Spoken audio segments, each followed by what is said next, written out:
نحمده ونصلي على رسوله الكريم اما بعد فاعوذ بالله من الشيطان الرجيم بسم الله الرحمن الرحيم رب اشرح لي صدري ويسر لي امري واحلل عقدة من لساني يفقهوا قولي.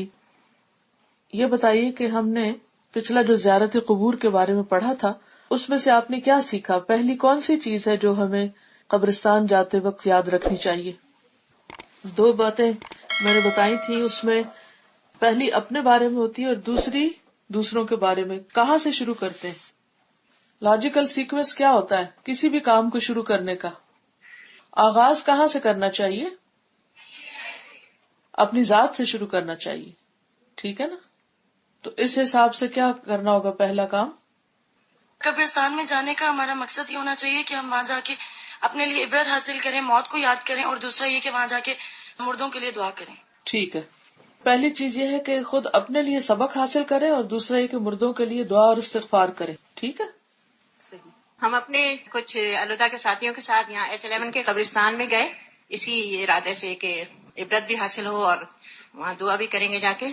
اور یہاں جا کے تھوڑی دیر کے لیے تو بالکل لگا ہی نہیں کہ قبرستان میں آئے ہیں. کچھ اور اس طرح کا سنگ مرمر کی کوئی دنیا بسی ہوئی تھی وہاں پہ، اور انہوں نے بتایا کہ یہاں 1.5 لاکھ روپے سے قبروں کو پکا کروایا جاتا ہے سنگ مرمر لگا کے. اور اس پکا کروانے کی وجہ سے جو 10% وہاں کچی قبریں ہیں وہ بالکل زمین میں دھس چکی تھی، بالکل اوپن ہو گئی تھی وہ ساری. تو انہوں نے یہی بتایا کہ یہ اتنا وزن اس پہ ہے زمین پہ کہ جو کچی قبریں ہیں وہ دھس رہی ہیں. ویسے 90% وہاں سنگ مرمر کی قبریں تھیں.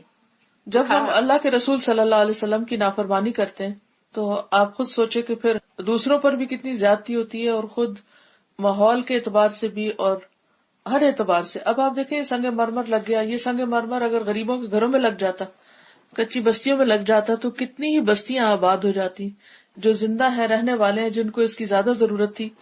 اللہ تعالیٰ نے یہ پتھر اس لیے تو نہیں پیدا کیا کہ ہم قبرستان میں سارا جا کے لگا دیں. دوسری بات یہ ہے کہ جو پیسہ اس میں لگا 1.5 لاکھ 2-3 لاکھ سے ایک غریب کا چھوٹا سا گھر اچھا سا بن سکتا ہے. تو ہمیں اس اعتبار سے بھی سوچنا چاہیے کہ ہم ریسورسز کہاں استعمال کر رہے ہیں. دوسرے یہ ہے کہ 1 جنریشن 2 جنریشن تک تو یہ سنگ مرمر رہے گا، اس کے بعد اگلی جنریشن کو تو پتہ بھی نہیں ہوگا کہ کون کہاں دفن ہے، اور وہ قبریں تو اس طرح باقی ہوں گی، لیکن جو باقی لوگ ہیں ان کا حق کتنا مارا جائے گا. یعنی اس طرح کس قدر قبرستان پھیلتے چلے جائیں گے اور نتیجہ کیا نکلے گا.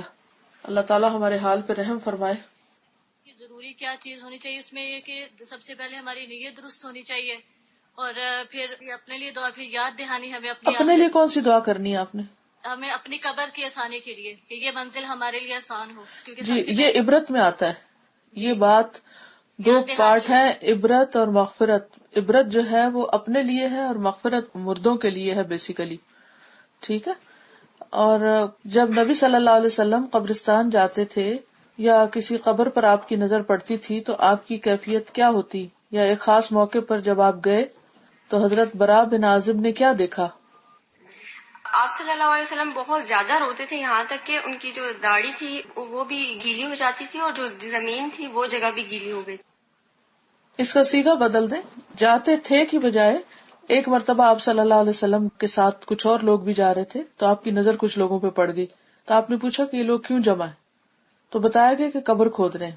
تو آپ تیزی سے آگے بڑھے اور اپنے ساتھیوں سے بھی آگے نکل گئے اور قبر پہ پہنچ گئے اور پھر جھک کے دیکھنے لگے قبر میں. تو برا کہتے ہیں میں بھی تیزی سے گیا یہ دیکھوں کہ نبی صلی اللہ علیہ وسلم کیا کر رہے ہیں وہاں پر. تو انہوں نے کیا دیکھا تھا وہاں؟ کوئی اور بتائے؟ Ustaza, he started crying to such an extent that the ground underneath him got wet, and then he told the Sahabas that remember this day. بالکل کہ بھائیو اس دن کے لیے تیاری کرو. اچھا ایک اور سوال میرا یہ ہے کہ نبی صلی اللہ علیہ وسلم نے کیا قبروں کی زیارت سے منع بھی کیا تھا کبھی؟ استاذہ پہلے منع کیا تھا قبروں کی زیارت سے، لیکن اس کے بعد رسول اللہ صلی اللہ علیہ وسلم نے اجازت دے دی تھی قبروں کی زیارت کی. آپ نے قبرستان جانے کی اجازت کیوں دی تھی؟ کیونکہ عبرت حاصل کر سکیں، آخرت کی یاد کے لیے. اچھا، اور یہ بتائیں کہ قبرستان کی زیارت کیا دل کو بھی نرم کرتی؟ جی کرتی ہے. اور آخرت کی یاد دلاتی؟ جی. تو ایسی بات بس نہیں کرنی چاہیے کہ جو بےہودہ ہو، جو اللہ تعالیٰ کو ناراض کرے. کیا عورتوں کو قبرستان جانے سے روکا گیا؟ نہیں روکا گیا، کبھی کبھی جا سکتے ہیں. ہاں، کس چیز سے روکا گیا؟ یعنی وہاں پہ جو ہے جا کر بین وغیرہ نہ کریں، روئیں نہ، آہو پکار اور چیخ پکار سے بچیں. ٹھیک ہے، صحیح ہے. آپ صلی اللہ علیہ وسلم نے ایک عورت کو قبر پہ روتے ہوئے دیکھا تو کیا فرمایا؟ آپ نے فرمایا اللہ سے ڈرو اور صبر کرو. شاباش. نیکسٹ سوال ہے، کیا حضرت عائشہ رضی اللہ تعالیٰ عنہا کبھی قبرستان گئی تھی؟ نہیں گئی. کس کے قبر پہ گئی تھی؟ اپنے بھائی ان کا نام کیا تھا؟ عبد الرحمان. شاباش. کیا مردے عورتوں کو ننگا دیکھتے؟ نہیں. پھر حضرت عائشہ نبی صلی اللہ علیہ وسلم کی قبر کے پاس کیوں نہیں جاتی تھی دوپٹے کے بغیر؟ تعظیم کی وجہ سے، کیونکہ وہاں پہ حضرت عمر کی بھی قبر. تعظیم کی وجہ سے یا کسی اور وجہ سے؟ نیکسٹ بتائیں. کیونکہ وہاں حضرت عمر کی قبر بھی تھی. نہیں، وہ تو تھی، لیکن پھر کیوں نہیں جاتی تھی؟ وجہ کیا تھی؟ وہ کہتی ہیں کہ جب بھی میں اس کمرے میں گئی تو اپنی چادر اچھی طرح لپیٹ کر گئی. کس وجہ سے؟ حیا کی وجہ سے. شرم و حیا، یعنی شرم و حیا ایسی چیز ہے کہ جس کی وجہ سے انسان ایسی چیزوں سے خود بخود پرہیز کرتا ہے. مثلاً اب آپ دیکھیے کہ کسی کمرے میں مرد بیٹھے جو آپ کے کچھ بھی نہیں لگتے اور وہ زندہ ہیں، فوت بھی نہیں ہوئے. آپ کے مثلاً رشتے دار ہی ہیں، جیسے گھروں میں آتے ہیں نا رشتے دار مرد جو نامحرم ہوتے ہیں، تو آپ کس طرح چلی جائیں گی کمرے میں؟ دوپٹے کے ساتھ. دوپٹے کے ساتھ. دوپٹہ کس طرح لپیٹیں گی؟ اچھی طرح کور کر کے. انہوں نے لکھا ہے جب میں اس کمرے میں گئی تو اپنی چادر اچھی طرح لپیٹ کر گئی، صرف دوپٹہ نہیں تھا. ٹھیک ہے. وہ کہتی ہیں کہ میرے گھر کے جس کمرے میں نبی صلی اللہ علیہ وسلم اور میرے والد کی قبریں تھیں، میں وہاں اپنے سر پر دوپٹہ نہ ہونے کی حالت میں بھی چلی جاتی تھی، کیونکہ میں سمجھتی تھی کہ صرف یہاں میرے شوہر اور والد ہیں. لیکن جب حضرت عمر کی تدفین ہوئی تو میں چادر لپیٹ کر اچھی طرح جاتی تھی، حیا کی وجہ سے. ٹھیک ہے، کیونکہ وہ مرد ہے نا، ایک مرد کی پریزنس میں انسان کو اپنے آپ کو کھولنا نہیں چاہیے، چاہے رشتہ دار ہوں یا نہ ہوں. محرم کی اور بات ہے. ٹھیک ہے. اچھا، قبر کے پاس بیٹھ کر کون سی باتیں کرنی چاہیے؟ اگر آپ قبرستان جائیں، مثلاً یہ خواتین شاید گئی ہیں تو انہوں نے معلوم نہیں جا کے کیا باتیں وہاں کی ہیں. اگر آپ کو کبھی جانا پڑے تو کیا باتیں کرنی چاہیے؟ اپنی آخرت کو یاد کرنا چاہیے اور اس کے لیے دعا کرنی چاہیے. یاد کی بات نہیں میں کر رہی، میں باتوں کی کر رہی ہوں کہ جب ہم وہاں ہوتے ہیں اور آپس میں ہم کہیں بھی جاتے ہیں نا تو باتیں شروع کر دیتے ہیں.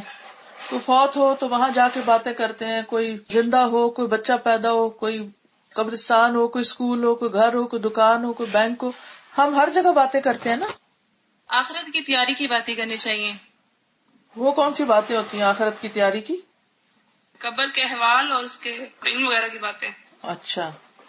سادہ ایسی باتیں کرنی چاہیے کہ قبر میں کیا ہوتا ہے، قبر کے متعلق اس کی تعلیم کے لیے باتیں کرنی چاہیے. جی، قبر کی ہولناکی کو یاد کرنا چاہیے اور رونا بھی چاہیے، اور اس کے علاوہ جیسے حضرت عثمان کرتے تھے، اور پھر دعا کرنی چاہیے کہ اللہ تعالیٰ ہمیں عذاب قبر سے محفوظ رکھنا.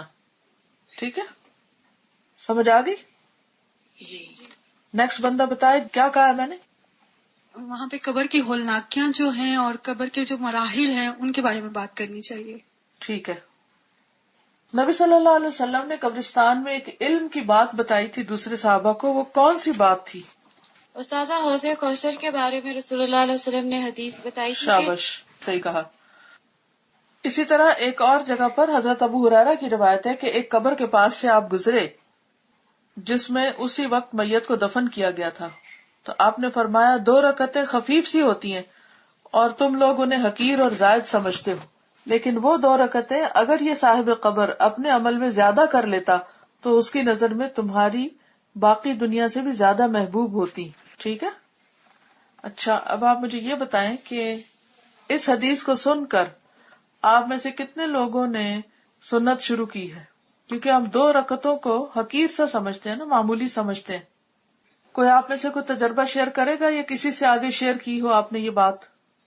استاذہ سنتیں تو پڑھتی تھی، کل میں نے 2 رکعتوں کا الگ سے اہتمام کیا کہ میں نے وضو کی 2 سنتیں پڑھی، تو یہی حدیث کو ذہن میں رکھ کر پڑھا. یعنی کہ قبرستان میں نبی صلی اللہ علیہ وسلم قبر کے پاس سے گزرے اور قبر نئی نئی بنی تھی، تو آپ نے فرمایا 2 رکعتیں ہلکی سی ہوتی ہیں اور تم لوگ انہیں حقیر اور زائد بھی سمجھتے ہو، لیکن وہ 2 رکعتیں اگر یہ صاحب قبر اپنے عمل میں زیادہ کر لیتا تو اس کی نظر میں تمہاری باقی دنیا سے بھی زیادہ محبوب ہوتی. یعنی اس کی نظر میں جتنی دنیا تمہارے پاس ہے، مثلا کوئی گولڈ ہے، گھر ہے، کیا کیا دنیا میں، اگر اس کے سامنے یہ 2 چیزیں رکھی جاتی تو وہ 2 رکعتیں لے لیتا، سارا گولڈ چھوڑ دیتا، سارے باغ چھوڑ دیتا، سارے دنیا کے مال متاع چھوڑ دیتا، کیونکہ اس کو وہ 2 رکعتیں زیادہ قیمتی لگتی بنسبت پوری دنیا کے. اس سے کیا پتا چلتا ہے؟ آخرت میں مطلب جو اس کو قبر میں کام آئے گا وہ مال دنیا کے اسباب نہیں ہوں گے بلکہ وہ عمل ہوگا، چاہے وہ 2 ہی رکھتے ہیں. شاباش، بالکل صحیح ہے، کیونکہ مال اسباب تو ساری دنیا کا جتنا بھی ہے وہ سب بیکار ہے، قبر میں وہ نہیں کام آئے گا، عمل ہی کام آئے گا. قبرستان میں کن کن چیزوں سے روکا گیا ہے؟ جا کے وہاں کیا نہیں کرنا چاہیے؟ آپ صلی اللہ علیہ وسلم نے 2 قبروں کے درمیان نماز پڑھنے سے منع فرمایا. شاباش، گڈ آنسر. اور کثرت سے قبور پہ جانے والوں پہ لعنت فرمائی ہے. ٹھیک ہے، یعنی روز کا شغل میلہ نہیں وہاں ہونا چاہیے. عرس کرنے سے منع فرمایا. ہاں، یعنی اس کو عیدگاہ بنانے سے منع کیا گیا. اور اس کے علاوہ کھانے پینے سے اور سیر و تفریح کی باتیں اور اس طرح کی شغل میلے سے منع فرمایا. شاباش، ٹھیک ہے. اور پر بیٹھنے سے منع فرمایا. Very good. اور قبروں پر قربانی کرنے سے منع فرمایا. شاباش. اور قبروں پر جوتے سمیت نہ چلا جائے. ویسے چڑھ جائے اتار کے؟ نہیں، بیٹھ بھی نہیں سکتے ان پر. ہاں ہاں بالکل. اچھا ٹھیک ہے. اور دعا کرنی چاہیے قبر والوں سے؟ نہیں. کیوں؟